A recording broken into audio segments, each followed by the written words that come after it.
The first thing I felt was the cold. Not the pain, not even the blood, but the cold, hard floor pressed against my cheek. It felt like it was stealing all the warmth from my skin, like the floor had a right to take it. I could feel the chill creeping through me, moving from my cheek to the rest of my body, making me shiver even though I wasn't sure if it was just the cold or something else. My mouth tasted strange, like metal, thick and sharp. I tried to breathe in slowly, but even that hurt my ribs. Every breath made a sharp, warning pain run through me, like tiny red lights flashing inside my chest. I blinked again and again, and my eyes went blurry and then clear in waves. It was hard to focus. But then slowly I saw his shoes. Ronan's shoes were just a few feet away from my face. He didn't say a word. He didn't bend down to help me. He just stood there, like he was thinking about something else or like I wasn't even there. It was strange and terrible, being so close to someone who had hurt you and watching them act like you were invisible. For a moment, I thought maybe he would do something, maybe apologize or check if I was okay. But he didn't. Then he turned around, stepped over my legs like I was just a rug in his way, and walked out of the apartment. The door clicked softly behind him, and I could hear nothing after that. No footsteps, no voices. Nothing. I stayed on the floor for a few seconds. Then I felt my phone buzz weakly beside me. The screen was cracked, but it still worked. I rolled a little so I could see the message that had come through. My fingers trembled as I read it. Stay away from us. The words didn't just hurt. They cut through me like a knife. Sharp and cold, the way the floor had felt against my cheek. She didn't ask if I was okay. She didn't say she was sorry. She didn't even act confused. She had made her choice. She had chosen him fully and without hesitation. And by choosing him, she had chosen not me. I sat there, my fingers shaking, and typed one word back. Done. I didn't cry. Not yet. But inside, something had changed. Quietly, slowly, it was shifting. It wasn't that I stopped loving my sister. It was that I stopped asking her to love me back. I didn't expect it anymore. I had realized that expecting her to care or to notice me was like reaching for something that wasn't there. I used the counter to help me sit up. Every breath hurt my ribs, but it reminded me that I was alive, that my body still worked, that I could still move, that I still had control of something, even if everything else had gone wrong. In that quiet, empty apartment, something new settled inside me. It wasn't anger. It wasn't even sadness, not really. It was a quiet, determined feeling. A feeling that I could take care of myself. That I didn't have to wait for anyone to protect me. That I could make decisions for myself. Even before the bruises started to show on my skin, I knew the pain ran deeper than just that night. This didn't start with Ronan's fist. It didn't even start with Iris being silent. It started a long time ago in small ways. Ways I hadn't noticed at the time, but now I could see clearly. I had always been the one who made things easier for everyone else. I got straight A's at school without needing anyone to tell me I was doing well. I brought my own snacks on family trips, so my mom wouldn't have to pack extra. I stayed quiet at dinner so my dad wouldn't snap when he was tired. I did laundry at 14 because Iris wasn't good at it. I folded clothes quietly, trying not to be noticed, trying not to make a fuss. Iris was different. She was like sunshine. Even when she didn't do anything, people noticed her. They smiled at her, praised her, and made a fuss. She had that kind of brightness that made people gather around her without her even asking. I remember the year she got a job at a little boutique in the mall. My mom acted like it was the most amazing thing in the world. She told anyone who would listen, she's finding herself. That same week, I had been promoted at work. I had worked hard for it, and I was proud. I was going to lead a big project, something I had wanted for a long time. When I told my family at dinner, my mother smiled, but it was a small, thin smile. That's nice, honey, she said, but don't lose sight of the bigger picture. You know, marriage, a family. It hurt, even if I didn't fully understand it at the time. My accomplishments were only important if they didn't make anyone else uncomfortable. If they stayed small and quiet, they were fine. If they got too big or too loud, they weren't allowed. When Iris got engaged to Ronan, the whole family got excited. Everyone was buzzing, smiling, and congratulating them like he was royalty. One day, my mom whispered to me, "She's got her future in place. Now we just need to find someone for you." I felt like I wasn't enough. Like I was a glitch in the system. Like my life wasn't complete unless it included someone else. That's when it really clicked. I wasn't truly their daughter. I was their helper. Their backup plan. Their extra set of hands. The one they could lean on when things fell apart, and ignore when everything was fine. I let it happen. I folded myself smaller and smaller. I made myself invisible, quiet, helpful, and unnoticed. I became the version of me that kept everything running smoothly. I did everything for everyone else. But when I felt that cold tile against my cheek, when my sister told me to stay away, something inside me broke. Something that had been hidden for years. I realized that I had been built to be forgotten. But I didn't want to be forgotten anymore. I wanted to disappear on my own terms.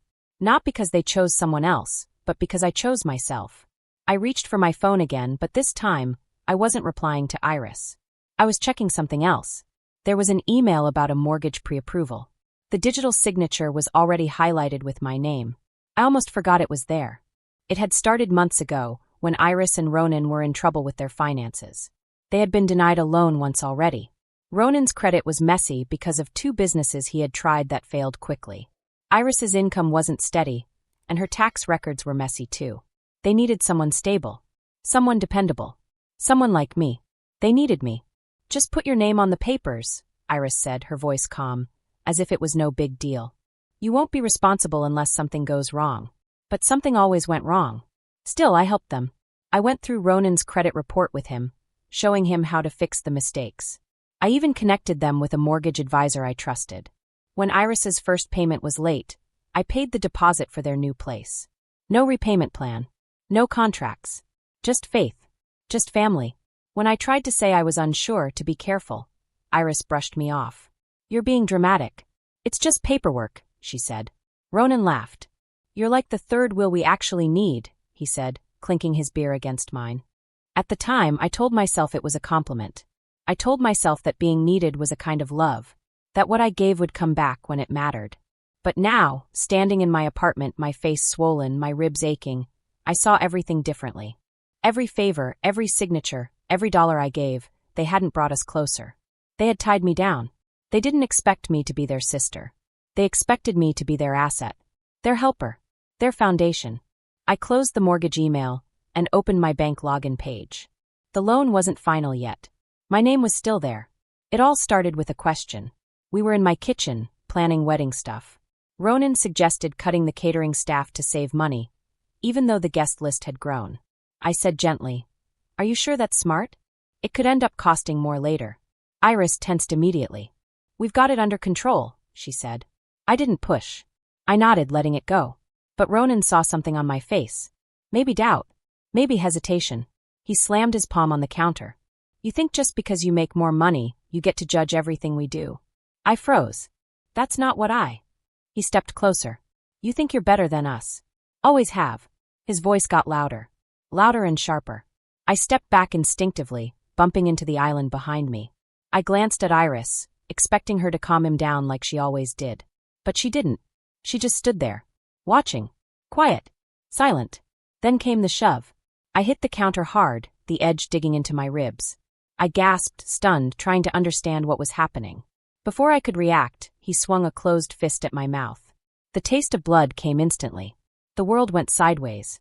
The floor rushed up to meet me. But that's not what I remember most. What I remember most is Iris.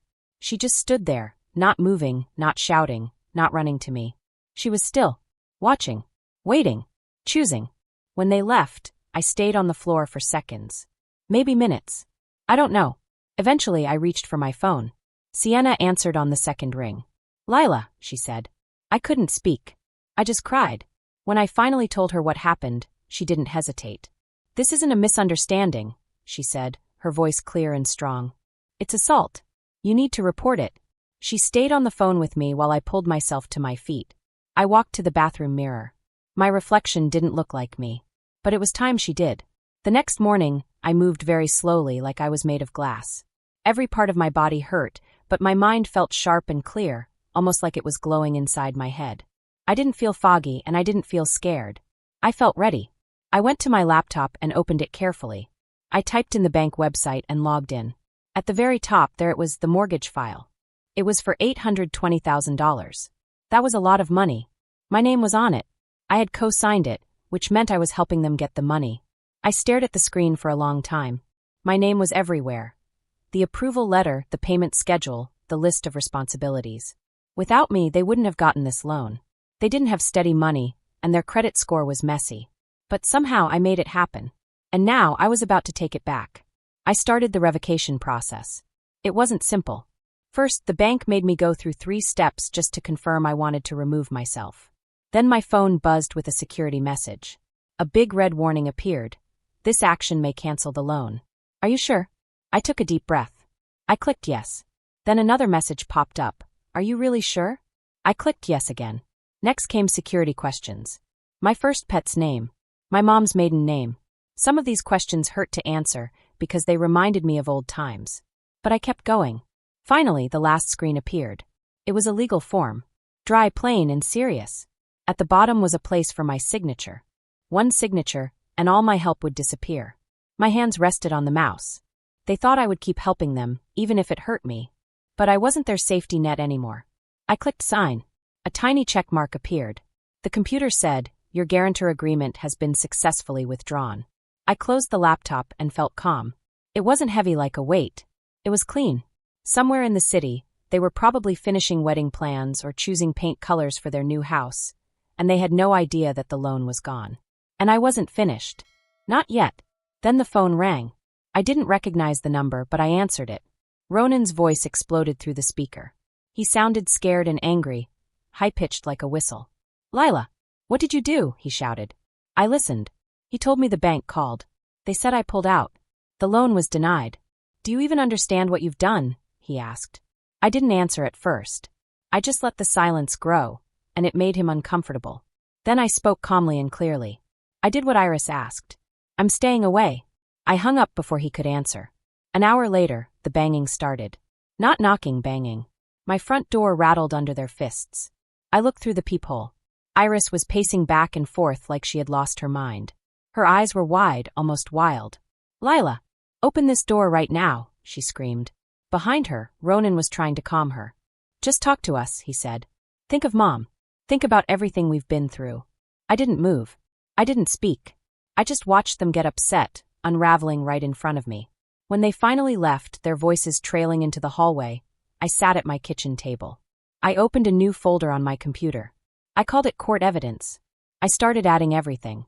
First, photos of my bruises, the swelling on my ribs, the cut on my lip. Next, the text messages from Iris. Then, the screenshot of my withdrawal from the bank. I wasn't collecting this to get revenge. I was collecting it to protect myself, so nobody could twist the truth. I had proof now, and I wasn't going to stay quiet anymore. The next morning, my phone rang again. It was my mom. I didn't answer. I let it go to voicemail. Then another call. And another. By the 4th call, I picked up. "Lila, what is going on?" Her voice was tight with frustration. "Iris said you pulled your name from the loan. Are you really willing to destroy your sister's future over a disagreement?" I didn't say a word.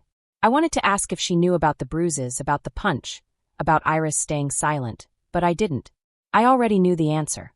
She went on, "You push people away and then act like the victim. I raised 2 daughters. I won't let one tear the other down out of spite." I hung up. A few hours later, my Aunt Vivian called. I hadn't talked to her in months. "Your mom told me everything. I'm so disappointed," she started. "Iris is stressed. The wedding, the house, it's a lot. You should help, not punish her." I almost laughed. That was the moment I understood. This wasn't about a punch or a mortgage. This was about control. I was supposed to stay quiet. Iris was the one who messed up, and I was supposed to balance everything out for them. They weren't calling to understand me. They were calling to restore their order. I wasn't going back. I blocked their numbers and added the voicemails to the folder. It wasn't just Iris and Ronan anymore, it was the whole family. I wasn't playing their game anymore. A few days later, a big envelope arrived. It was thick, official, and stamped with the courthouse ink. It was a temporary restraining order from Iris. I read it again and again. According to her statement, I was unstable, obsessed, and had attacked her out of jealousy. She said I was dangerous. For a moment, I couldn't breathe, not because I was scared, but because of the precision of the lie. But I had evidence. My lawyer, Evelyn Connors, was strong and smart. She knew exactly what we were walking into. The courtroom was small but packed. Iris dabbed at her dry eyes, Ronan sat with tight lips, and my mom wouldn't even look at me. Their attorney opened with practiced sympathy, trying to make me look like the bad sister. They twisted every fact into suspicion, and every silence into guilt. Then it was our turn. Evelyn laid out the truth calmly and clearly. First, she showed the photos of my bruises and injuries. Next, the medical report, showing blunt force trauma that matched the photos. Finally, the video footage. Grainy, silent, undeniable. Iris lunged at me. I was shoved backward. Ronan just watched and walked away. The courtroom went silent as the video played. The judge looked at them, then at me. After a long pause, she said, "Petition denied.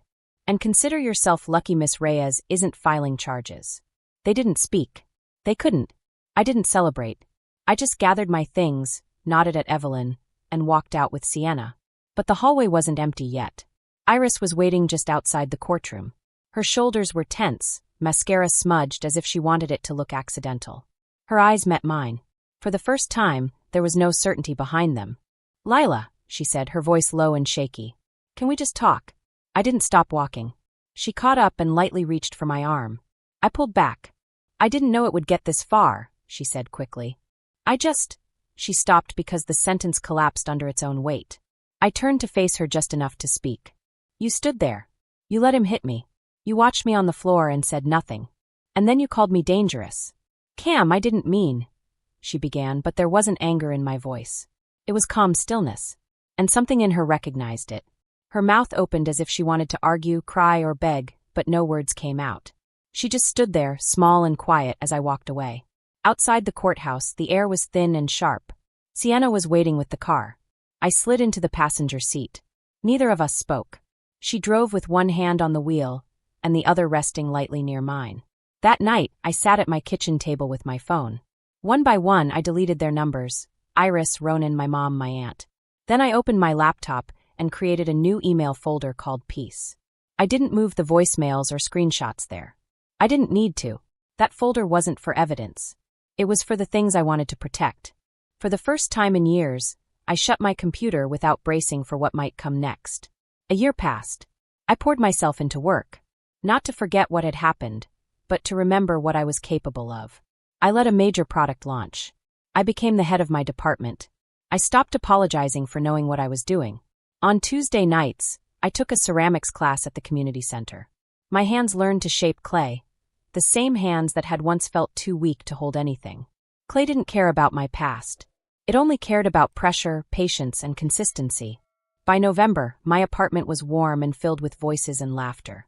I hosted Friendsgiving for the first time. Sienna brought wine.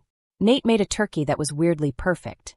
We sat on mismatched chairs, passed food around, and shared stories that made us laugh until we cried. It was everything my family dinners had never been. Then last week, a letter arrived. There was no return address, but I recognized the handwriting immediately. I didn't open it. I didn't need to. That night, I stood over the recycling bin and tore it in half. Then in quarters. Not angrily, just finally done. Out on my balcony, the cactus I bought after the court hearing had bloomed. A single pink flower stood at the top like a little flag. Small, defiant, and beautiful. I watered it slowly, then sat beside it, legs tucked under me, listening to the wind. I used to think that strength meant never cracking, never breaking, never crying. Now I know something different. Strength is what grows in the cracks, in the places you once thought were weak. Strength is learning to stand up for yourself, even when the world expects you to stay small. I watched the pink cactus flower sway lightly in the breeze. It didn't ask for anything, and didn't need anyone's approval. It just grew. And I thought to myself, maybe that is what life should be like. Small, patient, stubborn, and beautiful. I leaned back and let the night air wrap around me. For the first time in a long time, I felt safe. I had protected myself. I had my peace. I had proof. And I had Sienna, who had been with me through it all. For the first time, I didn't wait for the next fight, the next call, the next storm. I just breathed, felt my heart beat, and let myself exist in the calm. The flower didn't care about the chaos inside or outside. And neither did I. I had learned that even in the hardest, darkest moments, you could still grow something beautiful. Something small but strong. Something that would survive. Something that would remind you every day that you were still here, still standing, and still capable of everything. And as I sat there, watching the city lights twinkle far below, I knew something deep in my heart. This was only the beginning. I had finally learned what it meant to protect myself, to say no, and to be brave. And that strength, real strength, would stay with me forever.